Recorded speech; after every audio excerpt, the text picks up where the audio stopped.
के बराबर डिस्कस करवाना नहीं क्या कुछ और कहूँगा। तो मेरा मानने पे जब देश आजाद हुआ तो कांग्रेस की लूट खसोट बर्बाद और तुष्टीकरण की नीति ने इस 70 साल में जनता ऐसी त्राही करने लगी कि जनता को मजबूर कर दिया कि हमें अब इस कांग्रेस का विकल्प ढूंढना पड़ेगा। चारों तरफ से आवाज आने लगी कि कांग्रेस की जो नीति है उसके विरोध प्रदर्शन होने लगे।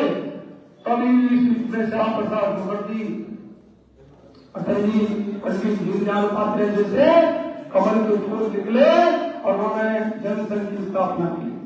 तब तक हमारे यहाँ क्या था, संघ के लोग हम राजनीति में इंटरेस्टेड नहीं लेंगे, पार्टी वाले नहीं करते, लेकिन सबने सोच के कहा कि अगर हम राजनीतिक पटल पर नहीं जाएंगे और राजनीतिक पटल पर जाकर सीट पर नहीं बैठेंगे तो ये कांग्रेस सुधरेगी नहीं। कैसे हो गया, बिना सरकार बने रह सकते हो क्या? नहीं लोग तब ये निर्णय हमारे अटल जी और श्याम प्रसाद मुखर्जी और पंडित दीनदयाल उपाध्याय, ये वो है जिसने भारतीय जनता पार्टी की नींव रखी, जिसको इनको सींचा है।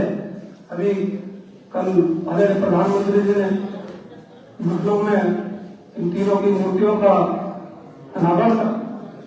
तो क्यों, अगर ये शुरुआत न होते और कहीं ना कहीं कार्यकर्ता तो है, कहीं ना कहीं कांग्रेस भी भारतीय जनता पार्टी को हटाने में हमारी मदद करती है, मित्रों मदद करती है। ना वो काम करती और ना आज भारतीय जनता पार्टी देश और दुनिया की सबसे बड़ी पार्टी वो होती क्या? ना वो गलत काम करती, ना बर्बाद करती, ना वो तुष्टीकरण करती, ना लूट करती, ना भ्रष्टाचार करती, ना आतंकवाद करती। क्या स्तर का घर पे निकले तो बम, किचन में जाए बम, ट्रेन में जाए तो बम, बस में जाए तो बम, गारंटी नहीं तो देर वापिस आ जाए।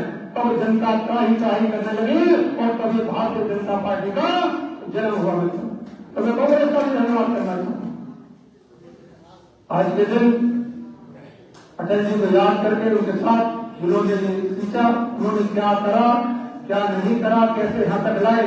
हम लोग सब कार्यकर्ता इकट्ठे हो गए और आप कार्यकर्ताओं का ही दम है कि भारतीय जनता पार्टी देश और दुनिया में सबसे बड़ी पार्टी है। किसी से भी चर्चा कर लो और किसी पार्टी वालों से चर्चा करोगे तो कहेंगे कोई संगठन नहीं देती तो भाजपा से बड़ा कोई संगठन है नहीं, किसी को संगठन है कहां से? तो आपने तो पहुंचाया ही, लेकिन हमारे जो तीनों महानुभाव हैं उनकी स्मृतियों को, इन्होंने जो काम कर रहे हैं उनको याद करना चाहिए और स्मरण करना चाहिए कि राष्ट्र के प्रति हमारा क्या भाव आना चाहिए। अटल जी राष्ट्र के प्रति हमें समर्पित रहे, सुशासन के लिए हमें समर्पित रहे, शिक्षा के प्रति में समर्पित रहे। तो मेरा आज के दिन कहने का मतलब ये है कि जिन लोगों ने हमें ये भारतीय जनता पार्टी बनाई है, हमें दी है, आज उसके सदस्य गौरव से कहते हैं कि भारतीय जनता पार्टी के सदस्य। और आज के दिन मोदी और योगी जैसे नेता काम कर रहे हैं, ऐसे नेता 1000 साल पहले जाओगे तो आपको पता पड़ेगी ये नेता 1000 साल पहले ऐसे नेता होते थे। 3-4 साल बाद दोनों मिले और ये ऐसे मिले कि जो मोदी जी का मकसद है विकसित भारत 2047 तक बने और जल बनेगा जब ऐसा यार पूरी कर लो।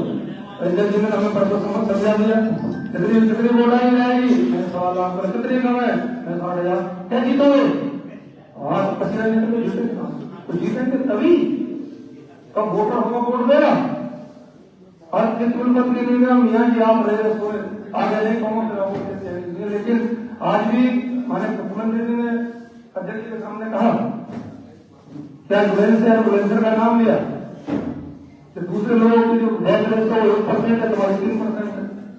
और आज जब हमारी बात होती है पूरे एक भी वोट उन्होंने छोड़ी नहीं है, पूरे रास्ता में चले जाते हैं। हम बार मेरे स्वयं के जाने के बार जाने में वोट का बताने के लिए तैयार नहीं है। वो यार जैसा ही होगा केला भी खरीदा होगा तो भाषा में जवाब मिलेगा। अभी टाइम है, समय भारत माता